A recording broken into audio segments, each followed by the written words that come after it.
Welcome to Volta Cast, brought to you by Volta Compliance, the UK's leading electrical compliance specialists. But don't worry, it's not about us. We're here to bring you captivating conversations with extraordinary people, our customers, friends and business associates who have faced incredible challenges in their lives. From overcoming adversity to navigating unique journeys, each guest shares inspiring stories and lessons we can all learn from. So sit back, relax and enjoy the ride with us on Volta Cast. If you like what you hear, we'd love your help and support by sharing, subscribing and liking our podcast. That way we can keep bringing you more interesting content every week. Thanks for tuning in. Let's get started.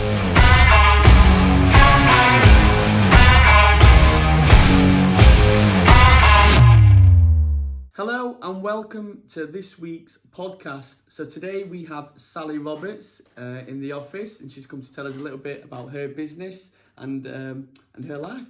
Yeah. So Sally delivers sales transformation, and this comes in the form of sales training, coaching, and consultancy. That's right. Why don't you tell everybody a little bit about your business, Sally? Thanks, Lewis. Good to be here, back at Volta. Welcome back. Thriving. Sales transformation is what I deliver if a business or an organisation wants to sell more. I can help them do it. Some companies would like me just to go in and consult and suggest how it could be done, and that might be customer experience, it might be prospecting, it could be sales, it could even just be around mindset. Other companies then invite me in to work one-to-one with somebody and coach them, and that again could be out in the field, networking with them, prospecting. Or to go in and roll out a training agenda, which is really cool, as you know. Yeah, okay. So Sally, you came in and trained me and delivered some training for Richard as well. And I am your biggest advocate because when I started working for Volta Compliance, sales was a completely new career path for me. 2 years ago, I was living in London, working in music studios. I had no sales experience. And after your training and after putting your training into action over the last year, I'm now, I'm independent in the office. I have my own accounts, I have my own clients, and I can deal with new inquiries. I can fill up my timetable with things like prospecting. I know how to do sales calls. We actually met the first time. It was my first month at Volta. We were at a Connect Yorkshire event. We were. At a golf course with speed networking, which was very frantic, very hectic. And I was telling you about the sales apprenticeship I was going to go and do. You were. And you said you could deliver that training in 3 months, and I could have the results a lot faster. So when you start working with a company and you say, okay, you need 3 months, you need this amount of time, you need to work on these skills, how do you approach working with a new customer? Listening at first. Really listening. I was with an organisation, so I'll share with you about a company that I've been speaking to recently, who I'll be working with in the future. And the first call I had was on Teams, and I just listen. What are they facing that they're uncomfortable with? What are they looking to achieve? What have they got that's working? What have they got that isn't maybe working so well? What have they done before? What have they tried? So that first part is just really listening to understand what that company want to achieve, and quite often the number of people within that company, because the learning styles and the ages and experience will be very different. Then I went to meet them and some of their management team and leadership team, and again listening to it from their perspective as well, just to see if there's a correlation. Are they all looking to achieve the same result? Have they all got the same problems? And that can be listening for things around sales mindset. It can be, are they using the time? What's the biggest obstacles that they're continually coming up against? Do they think they need to negotiate better, but actually they don't? They need to own the differentiators and hold the value.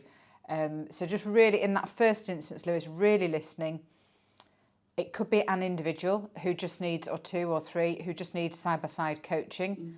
I was fortunate in that sense because I received one-to-one training. Really? We every week we would focus on an aspect of sales, so presentations or prospecting, and you would do a great lesson and we talk about it, and then we just sit down next to each other and get on the phones and do it and put those skills into action there and then. That's Working with an organisation, so I was recently with a company, I went for 3 months, stayed for 7, and going in every single week and delivering training in the morning when your brains are brightest, keeping it pacey, packed, interactive, visual, all of the key elements to make sure that as a trainer, I deliver you or whoever's in that room the best return on investment for their time. People get very hung up about how much training is going to cost.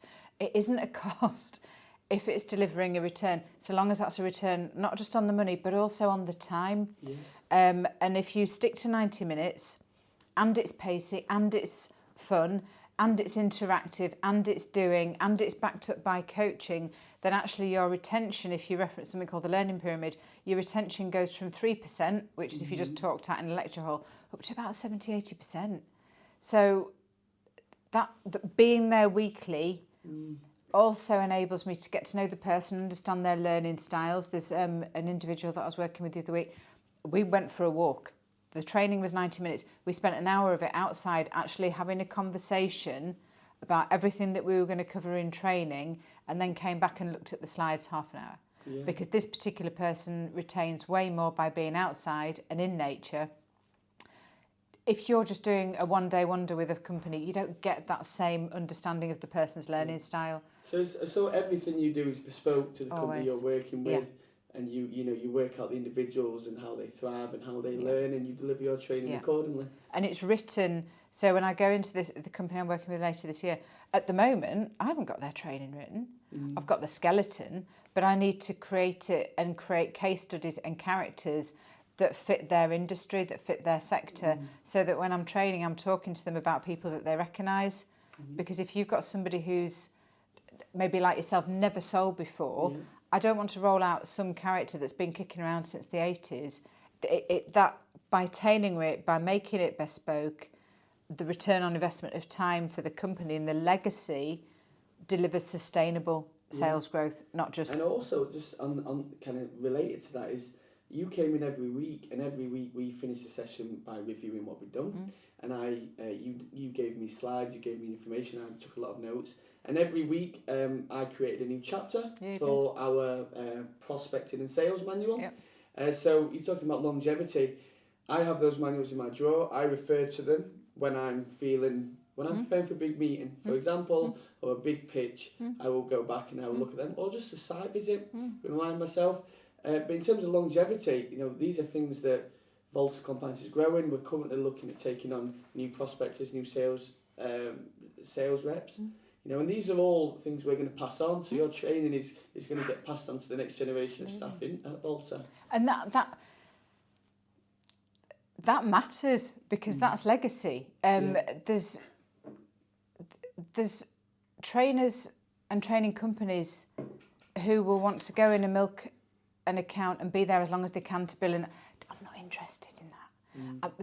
The drive for me personally is when I go into an organisation and I see people who have got all levels of experience, learn something new, light bulb moments on repeat, but then the real win is when they can take that knowledge, because they've not only learned it, they've done a task on it, they've had a quiz on it, it's in their prospecting guides, sales guides, customer experience guides, they've presented it back, it becomes their language and it becomes part of their culture, and that's what delivers sustainable sales growth. And you don't then need to keep calling on a Sally or a whoever to keep coming back in, because actually the company have the skills to train the new people. And that's quite a unique proposition within the training world. But it matters, because then you don't need me, which is the best and the nicest compliment of all. Exactly. You equip us with everything we need to go and be successful. So we're chatting a bit about where the business is at now. It must have been quite a long journey to get to where you are now. How did it start for you in sales and as a director of your own business? Wow. Where did that start? Right, so right back sales was a car wash round. Yeah, I earned a lot of money doing a shocking job washing cars. So car wash round, paper round, Saturday jobs. Yeah, of course. Food, just all selling. Comet, absolute class. working at Comet, which doesn't even exist anymore, but again, sales, retail. So was that on the phones or was it face-to-face? No, it was face-to-face. That was selling electrical equipment, video cassettes. Yeah. Some won't even know what that is. Do you know what a cassette is? That's rude. He knows what So always selling, always people. Then went to uni, then got a job at the Oxford Papers doing classified advertising, BMDs, birth, marriages and deaths. And soon got promoted to run a paper, big ads in the newspapers. It was brilliant. And I worked, Bicester was my patch. So I don't know Bicester. I went back there last weekend, which is the side. That's back in the Midlands, right? It's sort of in the middle, near Oxfordshire and Bicester Village. And absolutely loved it because I was in people's businesses, retailers, day in, day out, getting to know them. They needed to sell more. I'd create the ad solutions to help them sell more. I mean, this is back in the day when stuff was set on a press or ISDN lines were like state of the art. And then worked at Heathrow when my girls were born, self-employed, working with some huge fragrance and skincare companies to promote and launch fragrance, skincare, medicine, VIPs. In the airports, right? That's people walking around, don't want to stop and talk, and you're engaging with them, and you're trying to... I absolutely loved it, and I absolutely smashed it, and I made so much money because I'd go in, do long shifts, always hit the target, absolute doddle, because I was real. And most people, it's a bit like if you go into Harvey Nicks today, if you go into the fragrance hall, it's quite intimidating and scary.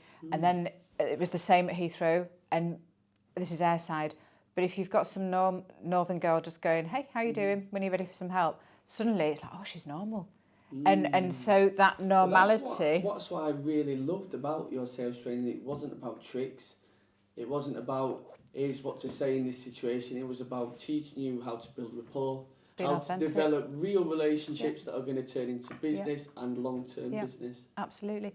So Heathrow did really well. When I left, they gave me a hold-all packed, like a hold-all, perfume, skincare. Wow. It was the best thing. So that was really cool. And then I sat as a magistrate. Most people don't know that. It's a little snippet. It's quite a change up of career paths there. That was because I was very fortunate enough when we moved up to Harrogate to... My girls are super important to me, and I just wanted to... I was lucky enough to be able to not work for a few years and give them the time to embed ourselves and our family into the community, which was really important. Yes. And being a magistrate isn't paid, but you're giving back, and I've always believed in giving back and supporting where I can. So I sat as a magistrate at Leeds Magistrate. Fantastic training. And the biggest thing I learned from that is there are always two sides to the story. And quite often, and this comes into business as well, it's really easy, if I relate it to, say, a call, somebody's desperately waiting for the customer to say yes or the prospect to say yes, and it's understanding they're not saying yes to you today to annoy you, it's maybe just not top of their list. There's always two sides. That's what the magistrate training taught. There's always two sides. And if you just take that step back and go, okay, actually we don't know the full story, and you can't make a judgment until you know the full story. You taught me that when you're waiting for a prospect or a client to get back to you, and you know it's the be all and end all of your week, and then you think about what's going on for that other individual, and really there's a hell of a lot more going on. And you're way down the list, and that's part of being and it aligns. It aligns. So everybody can, we've spoken a lot about your business, and you've been really successful. You've helped so many people. But I think what most people watching this, they get a lot out of learning what difficulties people have in their journey. Are there any difficulties that stick out to you and you think might be worth talking about?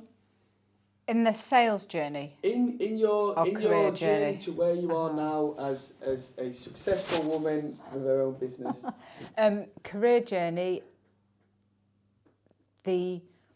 just begin. Mm-hmm. That's got to be the best. I was mentioning a chap earlier. Just begin.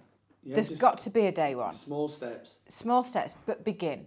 If I look back at my first business card, my first website, which ended up selling Viagra, not intentionally, and I made no money from it. I was hacked. We'll chat about that afterwards. When I look back and I'm like, oh my God, it was so amateur. It was shocking. And then after a few years, Simon Glenn did my rebrand, and then more recently another rebrand still. And we have the new rebrand here. Ooh, yeah. But none of that would have come to fruition if I hadn't begun. When I began, I was doing day courses, thinking that was absolutely the way forward. Now I understand, 8 years in, that actually to give people the best return on their investment, committing to an agenda over months gives a way better return. But again, I wouldn't have got to there if I hadn't begun.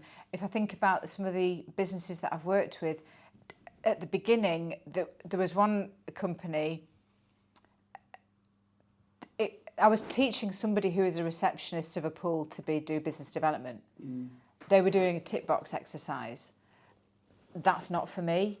Now I want to work with companies who absolutely are looking to achieve sales transformation, who believe in upskilling their people, who are passionate about not being a transactional commodity sale, but actually really building that relationship so that you partner with business. And again, I didn't know that 8 years ago. I just knew that there was something missing from the training marketplace. And you passed that on to us as well, because, you know, like I said, I started out completely green to sales, and we took it one step at a time, didn't we?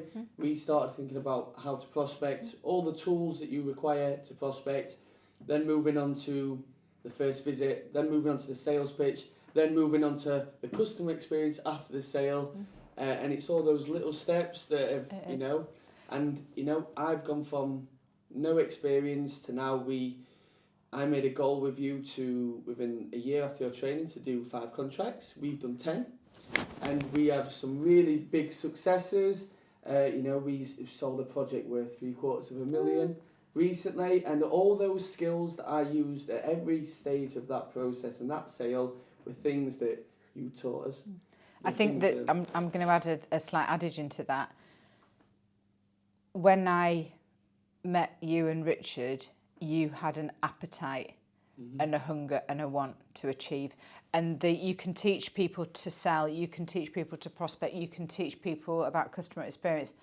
All of that is utterly wasted if they don't have that mindset. Yeah. And that's something that we spoke about. It makes up the first chunk of training, but actually having that want to learn, having that appetite to learn, commercially wanting to make sure it delivers a return on investment, but it begins all day long with having the right mindset, the right attitude. Because if you haven't got the right attitude, prospecting is going to be impossible. If you haven't got the right attitude, you're not going to really care about customer experience. Yeah, of course. So it begins with that mindset. And I think that's a really nice segue, because the reason I think that Richard and I, we have the right attitude is because we want to be successful. It's because we want to achieve a standard of living. We know what we like to do when we're not at work, and we know what we need for that.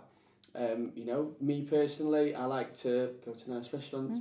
I like to go on holiday with friends and family. I like to go to nice places. So I want to be successful at work and achieve that. So what is it that kind of, obviously you're very busy with your career, but you must balance that with a healthy lifestyle. So what is it that gets you off at the weekends and after work? For many years, my focus was definitely about making sure my family were provided for. I've done that, tick. Now it is definitely about relationships with my family and having quality time. My biggest passion outside of work is in the garden. I absolutely love it all day long. I'm excited because I've just had 1,000 crocus bulbs delivered, and I'm actually giddy. So you're at the stage now in the gardens. We've had all the blossoms, we've had the flowers, and prep for spring is started? Prep for spring's definitely started. There's a lot. I used to have a gardening show on a radio station years ago, and I've been featured in mags. But the garden all day long. I think it's quite spiritual. You're working with nature. You're sort of trying to work with nature to create a picture. You have to be patient. You're in the moment as well, aren't you? You're in the moment. The robins come in and have a little chat. You can't rush what you're doing if you want it to be done properly, and it's that longevity as well. You do something now, and you see the fruits of that. Yeah, absolutely. So I think the thing that drives me at the moment is I'd like a bigger garden. Okay. And I've got my eye on one. But yeah, that's so as much as... I share that as well. just a bigger garden. I'd like a bigger garden. A bigger garden. Sell some more projects first. Yeah, maybe with a cow. Debbie at class 1 is often... She said she'll help me with cows. Apparently you need 2 cows. But I'd like a bigger garden. And so that's not a fancy handbag or...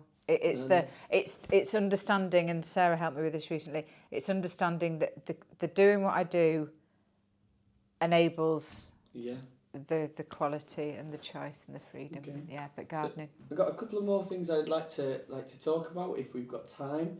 The first one is your book. So I imagine that was a very daunting process. You produced a book over the last few years. I imagine the preparation and that was published last year. It was. I went to what's it called? The day when you My book launch. The book launch. Yay. That's it. So we went to the That book was launch mad. in Harrogate, and that was a fantastic day. A different type of book launch. So why don't you tell everybody a little bit about the book? You know what that meant to you to actually be able to put everything you're teaching down in a book and give that to somebody. The book Sell More and Have Happier Customers was brewing for years. Many business advisors had mentioned that if companies wanted to work with me, it was big ticket, and there wasn't an option to go and learn from me if there wasn't. So I thought, right, brilliant, book can do that. And it was also came from a place of frustration. If you Google sales training, then the majority of the search results that come up are mainly gentlemen from America, some who are dead. And I get it, because they're the machines. They can pay for the SEO and the Google ads, and so I get it. But there wasn't a real life, local, normal, hey, to sell. And there also wasn't a book that said you could go and buy a book on how to sell, you could buy a book on how to prospect, but they were just missing the fact that actually you can't do either of those if you haven't got this mindset sorted out. Yeah. So it was 3 in 1. It took an absolute age to write, to then have it edited, and it came to fruition. And the book launch last year, was incredible.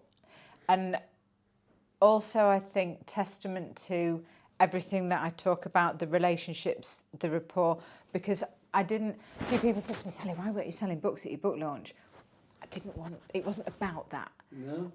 I just wanted to mark the occasion, and the people that Cedar Court was absolutely packed. I just wanted to mark the occasion, and the people that came into that room were people I'd known for years, who'd supported me in business or who I'd supported, and it was all those relationships, and it was really joyous. And the books, I've had some lovely feedback on the book. One guy phoned me the other day and went, Sally, I'm reading your book on networking. I recognise all the characters. I've been in stitches laughing about it. There was another MD that I'm looking to work with, and I know he went and then bought it for his team. So when you get that feedback, that's really lovely. But I also know that the book isn't packed. There's no jargon. It's not full of fancy management speak. Yeah. It's normal. So and that was really important to me, if you are a young mum in Dewsbury or you're a CEO in Glasgow, you can pick it up and you will get something from it. Yeah. It isn't... if you read it and use it, you'll be able to sell more and have happier customers. It's great bedtime reading, and it's great reading for the office. And I think over the last couple of years, I've done a lot of podcasts and audio books on sales, and a lot of them are delivered from sales trainers all around the world. And what I enjoy most about yours is the human touch, and the human touch that you then put into your sales, building rapport and relationships. So what we do towards the end of the podcast is we always ask the guest to offer some advice that we pass on to the next guest. Our last podcast had Nicola Newby from, she's a partner of Volta Compliance at ACT. I had a listen, it was good. Yeah, as Associated Clean Technologies, and she's a really great business lady, a really great team member, and a really great partner of ours. And her advice was to always have somebody you can talk to and confide in, and whether that's friends, family, boyfriends, girlfriends, and it's someone you can just air off about after work, and that ability to talk to somebody, and you know, just get everything out and mull it over and have some advice from somebody you trust. And you know, I can, for one, say that I do that every day. I get home and talk to whether it's a girlfriend or a girlfriend, boyfriend, brother or sister. We heard it here first. And it's really useful. So do you think that's really good advice? And what would your advice be for our next guest? I think it's brilliant advice. You need someone to talk to. I'm going to Steve Brookshaw. Is a business coach. He's hugely experienced, and he has mentored me for 8-9 years now. And I'm going to share the advice that he gave me, and that is to read or listen, to educate yourself.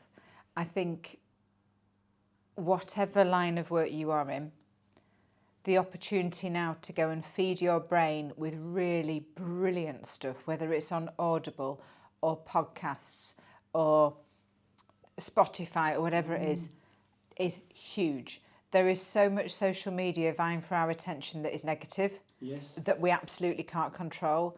But we as human beings are super capable of pressing play on a podcast that could inspire us, that we can learn from, and that you can go to bed at the end of the day and put your head on the pillow and think, do you know what? I learnt a little bit more today. And I just think that's truly a gift. So that would be It's easy to do now as well. You know, really you don't have to be sat reading. It's when you're driving around and listening. It's when you're waiting for your next appointment. You know, it's when you're sat in the car, you know, waiting for your EV car to charge up. You can be learning and developing new skills. And just fit. We talk about nutrition for our bodies, and you wouldn't necessarily go and eat Big Mac, Pringles, Mars bars, full fat Coke, day in, day out. Not in this office, No, you really wouldn't. But I think also nutrition for the brain. You've got the choice as a human being to turn off the stuff you can't control and feed your brain with really cool stuff. I'm listening to a book, Daniel Wilkinson, From Barista to Billionaire, and it's great. And I'm hearing how someone else has done it. That could have been, you know, that could be an hour's journey of nothing. Yeah. But I'm empowered because I know more information. So I think, and that is available to all of us for nothing. It's just choice. So I'd encourage reading, listening, learning, and investing in yourself. About the input you put, about good quality information and positive information, and what you taught Volta Compliance to do was to be grateful and to think about what you're grateful for, and to adopt that mindset. So we get in the morning and we think of a couple of things that we're grateful for. And today I'm grateful to reconnect with you, have you back in and catch up, find out how things are going. And I'm grateful also for the spaghetti bolognese I had for my dinner last night. It's fueled me for a gym session this morning and a good day at work. What two things are you grateful for today? So my gratitude this morning, this might laugh, 850 skips. Because I started that in January, I could only do 47. So that's skipping, grateful that I had a really lovely day yesterday and made some good connections, and I was looking forward to this. So I was looking forward to coming and seeing you. Grateful people. But gratitude, and that thing there, when I talk about how you've taken the training and made it live. I remember soon after we did that session, it was in your Outlook every morning, 3 minutes gratitude. What a great beginning. There's other organisations that I've worked with, they begin each morning and it's just what are you grateful for today? Habits. And it's setting the intention. Positive habits. Absolutely. Yeah. I mean, my desk is set up with, the aftermath of your training. Reminders, Ivy Lee, magic wands, jelly frogs. We've got the frog in there today.